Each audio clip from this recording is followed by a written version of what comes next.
friendship that'll never ever end.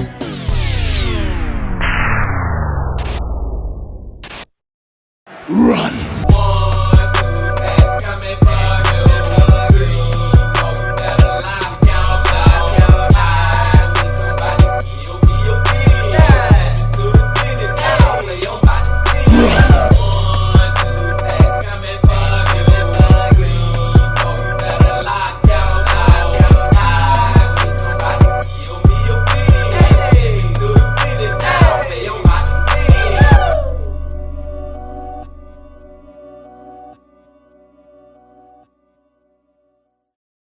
It's a beautiful day in the neighborhood. Reaction Beanie, yo, 662. That in that neighborhood, my brothers and sisters. It is Wednesday once again, Bean Team. So y'all know who we're about to go back to. Mike from that chapter. It is always a delight when we get to go back to Mike. And the title of the video is Cop Doesn't Realize His Horrifying Acts Were Caught on Camera. Sandra Birchmore. Now I'm just wondering what the freak kind of horrifying acts did this cop do? You know what I'm saying, man? Because, you know, cops supposed to be the ones who are protecting and serving us. But sometimes that is not the case. And this story is going to be an example of that. And we're about to get into it. But before we get into it, my brothers and sisters, y'all know what y'all got to do. Get whatever you may need. Get what you need, please. Another That Chapter Wednesday. Y'all got what y'all need. Y'all ready to go? Then let's go.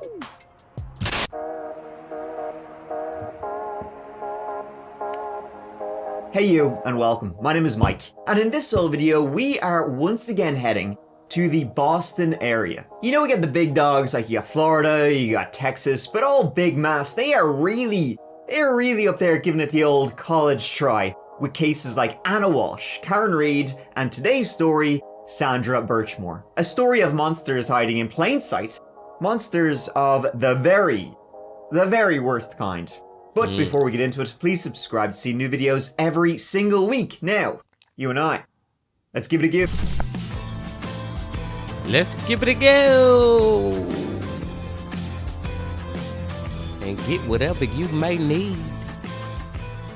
This old story takes us to Canton, Massachusetts. Yeah, folks, yeah, literally the exact same place as Karen Reed. Yeah, and this story, it also, if you can believe it, involves the police. Hot diggity, what's in the donuts? On February 1st, 2021, 23-year-old Sandra Birchmore was seen for the very last time entering her Canton apartment. She was quite distraught at the time, and almost 4 hours later, a man who was making sure he could not be identified walked in after her. Almost 30 minutes later, he leaves. And over the following months and years, the entire disturbing and creepy history and the tragic life of Sandra Birchmore, it would just come spilling out. The case of Sandra Birchmore, it really begins, folks, to get back to the beginning. It begins with Boston PD's Young Explorers Club. Young Explorers is kind of like a cross between Army Cadets and like Boy Scouts. It's designed to establish trust between young people and the police department, with active and retired members of the force acting as sort of mentors to youth in the community. Obviously, as you can imagine, the more vulnerable somebody is to falling into a life of crime, the more important it is to establish from like a very young age a positive relationship with the police force. The big issue though, of course, is that it also has a habit of putting people who are young people, who are very vulnerable, in close contact with some very powerful people. And as we know, power, it only does good things to people. People only become better when they become more powerful, if you ask me. That's all I've ever seen. In March 2010, 12-year-old Sandra Birchmore, she was very desperate for some meaning in her very young life. Sandra hadn't had the easiest start. She was raised by her mom and grandmom, but would pass away when she was a teen, and things at Damn. home were pretty rough, and she was known to act out in school. She'd also been known to tell lies a lot. Just everything about Sandra's behavior sorta screamed for attention, which is common with people, young people especially, who just need somebody to care for them, which was something Sandra herself, she was really lacking that. You know, she had these people who were looking out for her, but it wasn't enough for her. Like, one of the teachers at Sandra's school would describe her as being, quote, socially dysfunctional. Put that on my tombstone, please. She had a hard time with students and teachers alike, and she was feeling very alone at a very pivotal point in a young person's life, and that is when she came across the Young Police Explorers program. Sandra actually idolized cops from a very young age thanks to a strong relationship with an army veteran named of Gerald. Gerald was essentially a surrogate grandfather to Sandra and was more than happy to nurture her desire to join the police force. Gerald had been able to keep Sandra on the straight and narrow, so when he passed away in May of 2012, Sandra was even more lost. Hence why when she came across the, Police Explorers program in her hometown of Stoughton, she was absolutely determined to get in. I just gotta say, man, Sandra had it rough growing up. As far as like losing important people in her life, her grandma and her mama passed away. Then she had like this surrogate grandfather. He passed away. Like, she have some mate. Like, I can't imagine my mama, I don't even want to say this stuff, but y'all get what I'm saying, man. Like, my mama and my older sisters and stuff, like, passing away while I was still a little child. I wouldn't be the man that I am today without them. You know what I'm saying? If they had left this earth years and years and years ago before I fully became a man, like, they helped me become the man that I am to this day. And just thinking about that, she lost those significant people in her life as a young teen. When you going from a teen turning into an adult, yes, that's tough to deal with. So then enter Matthew Farwell, a confident, dominating, tall, strong figure. Ex-military, Matthew joined the Stoughton Police Force in 2012 when he was 26 years old. Stoughton, by the way, it's where Sandra grew up. It's like the next town over from Canton. The same year he joined the police, looking to improve his future prospects with the force, he signed up as an instructor with the Explorers Club. That was how he first met Sandra Birchmore, who was 14 when they first met. Sandra and Matthew would meet up regularly at the Stoughton Public Library, where he would help her with homework and they would friend each other on Facebook. And so to, the outside world, which I guess at this point is you and I, it looked sort of like, Sandra had finally found that mentor figure she was so desperate to find in her young life, finally someone who would look out for her and yada yada. And so it seemed like life had kind of sorta figured itself out. Fast forward 9 years. On February 4th, 2021, police in Canton, Massachusetts, they were alerted after Sandra failed to show up to work, for a few days. At this point, Sandra, 23 years old, she was working in a school, and it was her colleagues who noticed she hadn't been seen for a while. She had last been seen February 1st, so 3 days earlier, when school had been forced to shut down early due to something like seriously bad snowstorms they were having at the time. So officers arrived to her Canton apartment to do a welfare check on her, knocked on the door.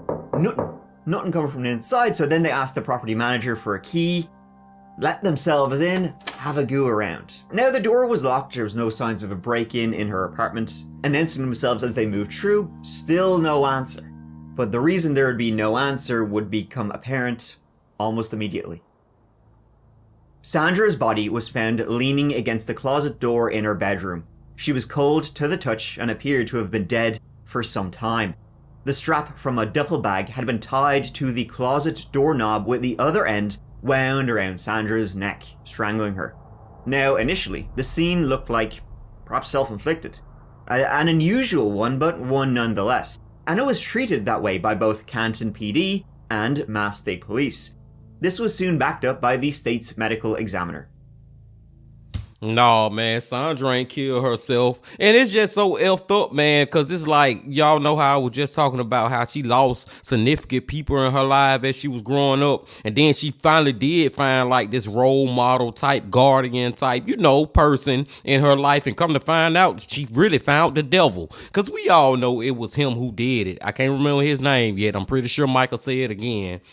But we pretty sure it's that dude that was going to the library with her and texting her, and they became Facebook friends. He looking so innocent and looking like he care about Sandra and all that. Fast forward to 9 years later, he the one who freaking murdered her. It's just crazy, man. She just had bad luck all her life with people in her life, people that she's supposed to be looking up to in her life. And it got me thinking already, and maybe Mike could get into it, but this dude probably was doing some stuff he had no business doing with her while she still was a young teenager. You know what I'm saying? Before she even became an adult. Got to think about that too. She was 14 when they first met, and he probably already was something. You know what I'm saying? And then by the time she turned 23 and he was an adult, for whatever reason, he decided to kill her. I don't know. Maybe I'm reading too far into it too early, being team. Let's just get back to it. And it very nearly ended there. I mean, officially it did, because to those who personally knew Sandra, it did. Right from the beginning, Sandra's friends and her family they had their issues. They were like, that does not ring true for old Sandy at all. She was doing great in work and life, was just good, doing great in general. And the little cherry on top was that Sandra had just found out she was pregnant with her very first child, something Sandra ecstatic about. She couldn't wait. She was planning to tell everybody, like really, really soon on Valentine's Day, she was going to do a big announcement for everybody to know. And Sandra's behavior on her last day, when people had spoken to her earlier, no way indicative of, what the police would say it was. She'd not only booked appointments, but Sandra had even been seen on CCTV in the foyer of her apartment building, coming and going with a rubber broom in her hand as she cleared the snow from her car. And that night, Sandra had a visitor, dressed like he's on the prowl for healthcare CEOs, but a visitor nonetheless. Who was he? Sandra's therapist later told investigators that Sandra had shown no indication at all that she was even in the slightest bit depressed.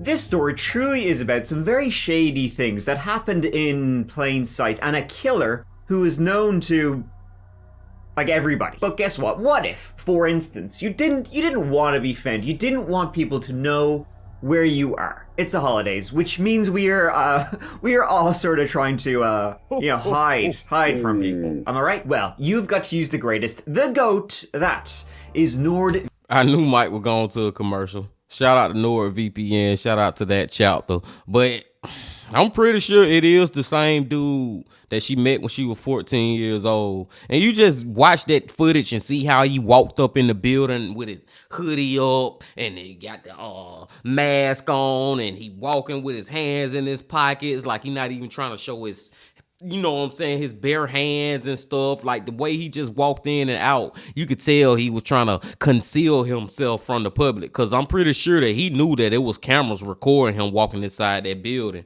but he was gonna make sure there was no way you can identify him from that footage. But I hope they end up getting this dude in the end, y'all. I'll say that. Let's get past Mike commercial and let's go. Those months for free. Jesus, thank you so much to NordVPN for supporting that chapter. Now let's get back to our story. Back to it. And someone else who thought Sandra's death was worth a closer look was in fact someone from Sandra's hometown of Stoughton. Today I have the pleasure of bringing you Stoughton Police Chief Donna McNamara. Thank you for having me. Yeah, welcome to the show. Stoughton's first female police chief, Donna McNamara. Looking over various statements from people close to Sandra, Chief McNamara had become alarmed by the sheer amount of them that seemed to refer to a long-standing relationship between Sandra and 3 of her own police officers, 3 Stoughton cops. One name that kept coming up in particular again and again was Matthew Farwell, who was now a detective. The 2 other men were Farwell's fellow officers, Robert Devine. Hi, I'm Stoughton Deputy Police Chief Robert Devine. Who was the man who'd run the Explorers program when Sandra had been there, and William Billy Farwell, Matthew's twin brother, a cop in the very same police department. Wow. Chief McNamara was concerned enough with what she was hearing that she actually initiated an internal affairs investigation, if you can believe that. And the internal affairs, unit team, they spent a fair amount of time clackety digging through Sandra's cell phone, which had been found, right beside her body. And messages they found on her phone between herself, Sandra, and Matthew Farwell, they... Buckle up, folks. They really revealed the disturbing and twisted nature of Matthew and Sandra's relationship. Now, none of the messages indicated a direct, threat of violence or something like that. But what they did do was expose Matthew Farwell as a predator, the very worst kind of predator. And he would be, as my old granny would say, a real sack of shit. A conversation between the two, the investigators found, was them reminiscing about the first time they did the dirty. And calculating the dates, Matthew would have been 27 and Sandra 15. So that was already enough for Matthew to be placed on paid leave while the internal affairs investigation looked further.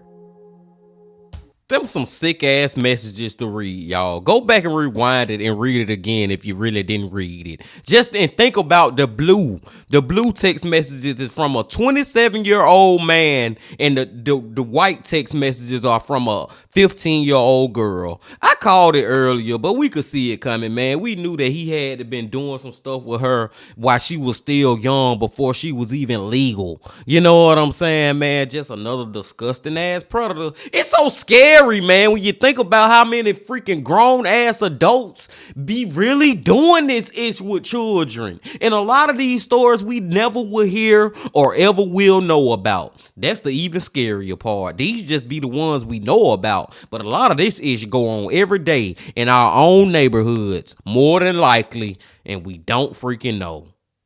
Let's go.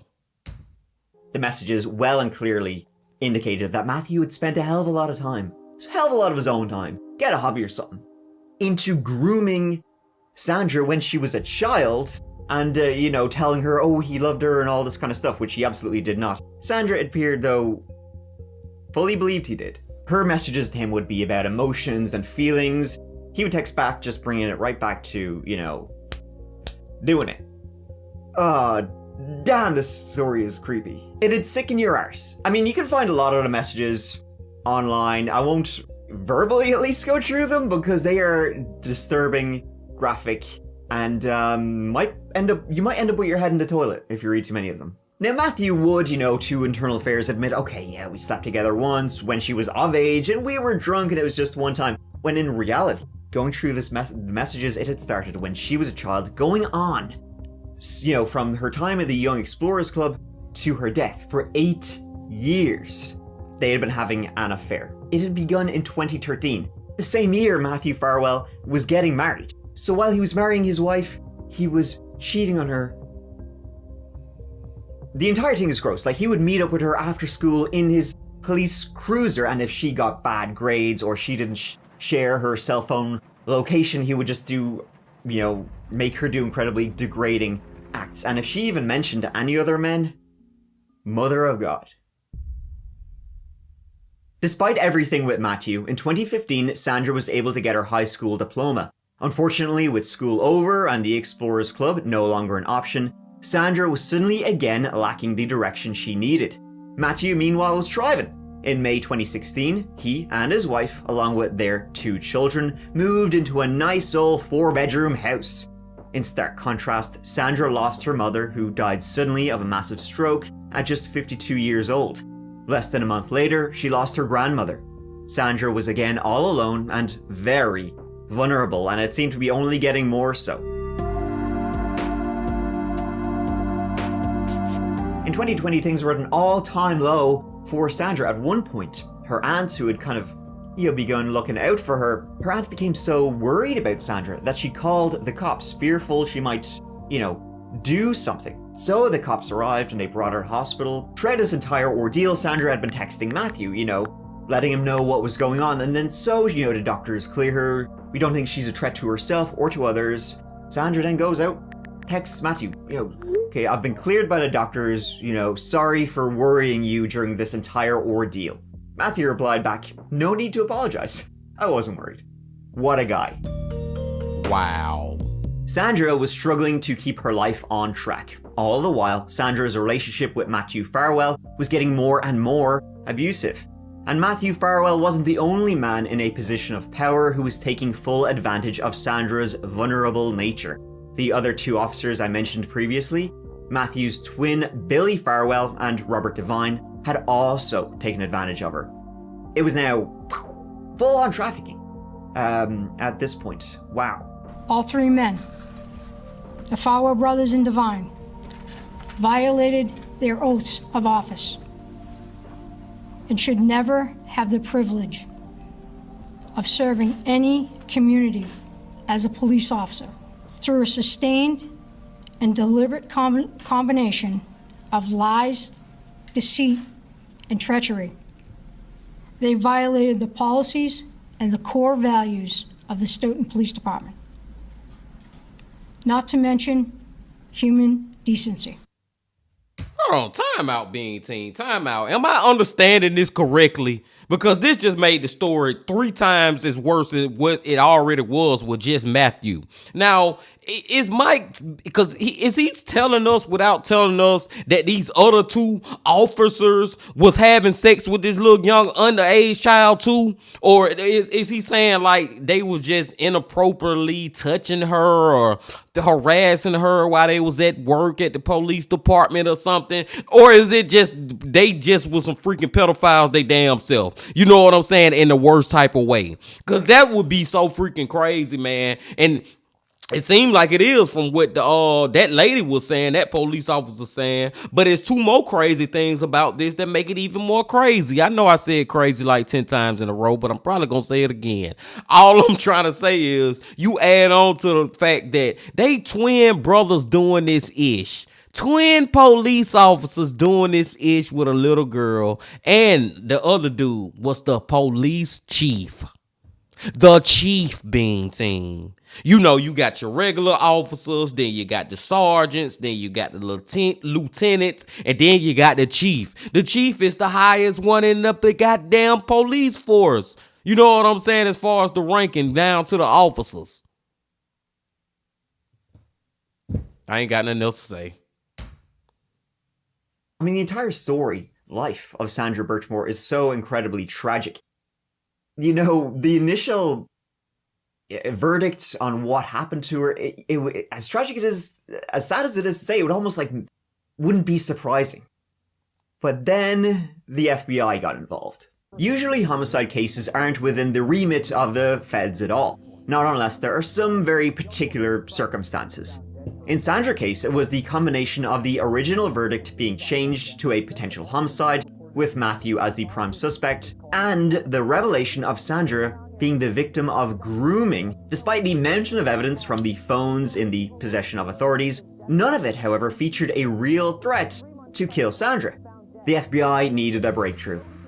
It would take a couple of years for that breakthrough to break through, but when it did, oh boy. On the morning after Sandra died, Matthew and his wife, sure didn't they just welcome new baby into the world? Good for them. As every new parent does these days, Matthew proudly posted a photo of himself holding the infant on his Facebook page. To those investigating Sandra's death, there was something eerily familiar about this photo. Specifically, what Matthew was wearing. In the picture, the smiling 6'4" Matthew was wearing an all-black hoodie, blue jeans, and brown shoes. Pretty regular, right? Well, normally it would be fairly regular, except in this case it just so happens to have been exactly the same clothes as the large man seen entering Sandra Birchmore's apartment was wearing on February 1st. Wow. And wouldn't one of the cleaners from her apartment building say, "That guy in the CCTV, he looks really like the guy who helped Sandra move into this building." Yeah, Matthew. Sandra was seen at 5:15 p.m. collecting a food delivery, and then later as she returned from clearing the snow from her car at 5:46 p.m. After that, her phone activity showed her texting friends and shopping for baby provisions. The mystery man, wearing the same outfit as Matthew, was seen entering the building at 9:27 p.m. Analysis of Matthew's phone showed he had texted Sandra at 9:08 p.m. asking if he could stop by, to which she replied 2 minutes later that the back door was open.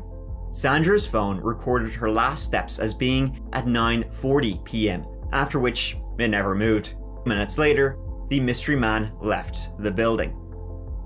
And another thing too, y'all, just the more I look at that footage, the more it seemed like he walked in there already having murder on his mind. You know what I'm saying? Like, he ain't just walking there to get him some. You know what I'm saying? I feel like he walked in there thinking like, I'm about to kill her. Like, I want to kill her for whatever reason. I don't think it just happened in the spur of the moment. It seemed a little premeditated from how he walked in there all covered up with the mask and the hoodie and with his hands in his pockets. He got in, he got out, you know what I'm saying? Seemed like he already knew what he was about to do before he even did it. An hour later, after that mystery man was seen leaving Sandra Birchmore's apartment building, didn't Matthew Farwell just show up at the hospital where his wife was about to give birth? Exactly when Matthew Farwell allegedly decided to murder Sandra Birchmore, we can't exactly say, but it definitely had been planned. In January, a couple of weeks before Sandra Birchmore was killed, Matthew had called over requesting a key to her apartment so he could come over whenever he wants, you know? And Sandra said, here you go. She handed the key over to him while they were in her apartment. And Sandra would say, and it was noticeable because she said this to friends and family, she said that when Matthew was there, you know, getting the key off her, he was like snooping around her apartment building, you know, looking in the bathroom, checking the closets. She thought this was weird. She kind of waved off that red flag, though. The motive? Unfortunately, it's quite simply the obvious one. Sandra Birchmore was pregnant. She was expecting a baby. A baby that was Matthew's baby. She had told him she was pregnant in December just before, and she was excited about the future. A future that she wanted him to very much be a part of. And despite his assurances to Sandra, can't wait, you know? He very much could wait and did not want to be a part of that future. His wife was expecting a baby. So, his own family was growing. And so, well, he really, tragically, she was a loose end to him at this point. Boy, that just explained everything. That just explained it all. And the whole time I'm sitting back being team, and I know y'all was wondering too, or y'all probably already had figured it out. But I'm wondering, like, okay, she pregnant, but where's the father? Who is the father? You know what I'm saying? Where is this man at? But I'm thinking maybe she was dealing with other dudes or whatever, but for some reason she still was tied to Matthew. No, come to find out, Matthew was the freaking baby daddy. And that's why he ended up killing her, because he didn't want it to get out that he was dealing with her when he got a whole wife at the house that had a baby and got another one at home. I mean, on the way right now as we speak. Why you doing this to her? Like, this is just crazy, man. This is crazy, bro. And I hate when people feel like they get themselves into so bad of a situation to the only thing I think that would help this situation is death. It's to kill the person, kill somebody. That will alleviate my stress. No, it's not. No, it's not. And that confirmed what I was saying too earlier, y'all. And I know y'all was feeling that too. When you look at it, that footage, you like, that man, before he walked in that building, he already knew that he was going to kill Sandra. Like, he had murder on his freaking mind, man. And just the thought of not only did you kill her, you killed your unborn child. Your unborn child. Disgusting. And he was a freaking police officer? What? Sandra had also found out that Matthew and his wife were expecting their third baby, something that devastated her and also caused Sandra to push Matthew to leave his wife for her. Sandra had even drafted a big old long message, to Matthew Farwell's wife saying, here, listen, we've been having an affair since I was a child. Trying, bed to send it to expose what had been going on. Drafted it, but in the end, she decided not to send that letter. And instead she just went back, leave your wife, be with me. And, well, Matthew could see only one way out. This story has played out in several Massachusetts communities. Let's show you a map right now. Is in Stoughton is where Matthew Farwell met Sandra Birchmore and allegedly groomed her as a sexual predator. In Canton is where Birchmore was found dead and what the FBI has said was a murder and not a suicide. And in Revere is where Farwell was arrested this morning by a SWAT team. In August 2024, an arrest warrant was issued for Matthew. 38-year-old Matthew Farwell was charged with murdering Sandra. In addition to the CCTV and phone logs, the FBI also consulted with another forensics investigator who contradicted the original police account that Sandra's death was self-inflicted. He could tell from the way her neck bone had snapped, somebody had strangled her. Since his arrest at the end of August 2024, Matthew remains in federal custody. His twin predator brother was released from duty. He wasn't actually decertified as an officer because of his involvement with Sandra, but rather because he was found to have conducted unlawful searches on his and his brother's names in the police database. Officer Devine resigned in August 2022. Matthew has yet to be given a trial date, but it wouldn't surprise me, given the mountain of evidence against him, if he were to come to a deal to plead guilty to escape the big-ass book that will hopefully be thrown at him. Hopefully. And there you have it. You know, a real tragic story of a very young, vulnerable child woman who had been taken advantage, of in the very worst way by people she looked up to her entire life. And they just turned out to be friggin' monsters. Sandra was a person who needed somebody, anybody, to care for her, to care about her when those closest to her passed away. The people she thought would ended up being the worst kind of monsters who used her up and then, when it became inconvenient, murdered her. She was betrayed by the people she thought cared, but in reality did not think about her at all. I hope a lot of people are now, because anyone who does what they did to Sandra should get the book thrown at them. Sandra did not get what she deserved, but I hope these sexy shits do. Sad stuff. So you know what, next time you're driving through Canton or Stoughton or, well, maybe anywhere just south of Boston, just really avoid trying to be pulled over. Do your best. Drive safe. Thank you so much for watching. It really means a lot to me that you're here. Appreciate it a lot. As usual, please check out the That Chapter podcast. Brand new episode every single Monday morning. It's all different stories to what I tell here. Recently, we were doing hi-fi murders, like Bodom murders, all that sort of stuff. Check out the That Chapter Patreon. $2 a month gets you early access to every single video and a playlist of Patreon-only videos. And there's also a Discord there and everything. And what else? Oh yeah, just the new merch down below. I'm really, really happy with it. So give it a go if you were so inclined. But other than that, who am I to tell you what to do? Look after yourself. Please take care of each other and yourselves until the next time. Because I love you. Mike out.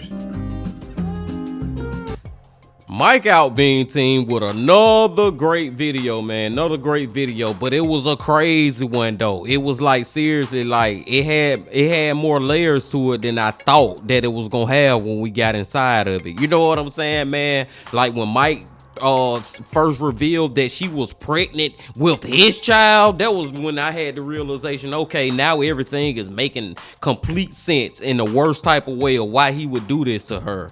And it's just another layer is that it was other officers involved. Now, from my understanding, Bean Team, I don't think that they actually was involved with actually having sexual relations with her too. But I think they was doing something that they ain't have no business doing. I don't know what that something could be.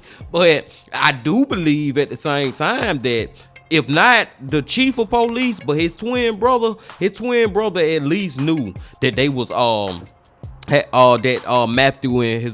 Matthew and Sandra was doing the do with each other. He knew about their sexual relations. You know what I'm saying? At the very least, I believe that. Because this is freaking twin brother. They brothers. They working in the police force together. They been with Sandra all this time. Like, this has been going on for years. This ain't like this just went on a couple of months. This went on for years. Way back when she was still a freaking child, man. So I feel like it's more than just Matthew who knew what he was doing with Lil Sandra, but for whatever, it may be some other police within that force who still worked there to this day that knew what was going on, but just never said anything. You know what I'm saying, man? It was a long time, and I don't believe that secret was that kept for that long by Matthew from the whole world. I feel like some other people knew too. Another thing is like the story is so crazy, y'all, till you kind of tend to not even think about the other side of it, as far as like the other people who are affected from this. You know what I'm saying?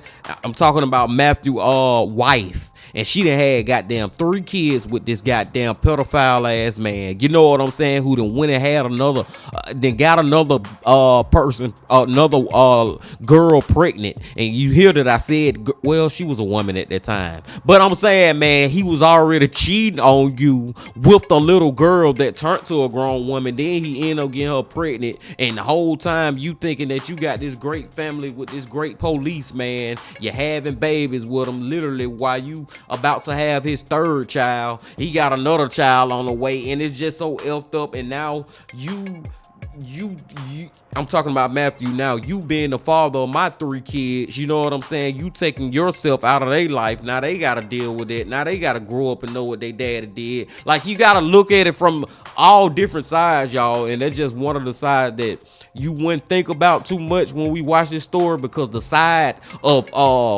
Sandra is just so crazy. Just her perspective, her point of view, and knowing everything that she grew up and went through. And then she after her mama, after her grandma, after her like grandfather, and the only reason I'm putting in the quotations because I can't think of the other word to say, but you know, the surrogate granddaddy, all of them passed away, and now she got these freaking other dudes who's supposed to be her guardians or whatever, you know, her role models, and supposed to be protecting her, and come to find out they doing the worst to her. And Matthew, he was ahead of it. He was the head of the snake with that ish, man. Just freaking sad, y'all. Just freaking sad. I want to go on and on and on, because I feel like I'm missing some stuff also that I want to say. But I'm going to let y'all go now. And I appreciate y'all coming on back for another That Chapter Wednesday. But before y'all leave, big team, just please hit that like button, comment, subscribe, and do all that if you ain't did that yet. And remember this: love, peace, and happiness. Stay safe. Don't stop. Keep going. Yeah.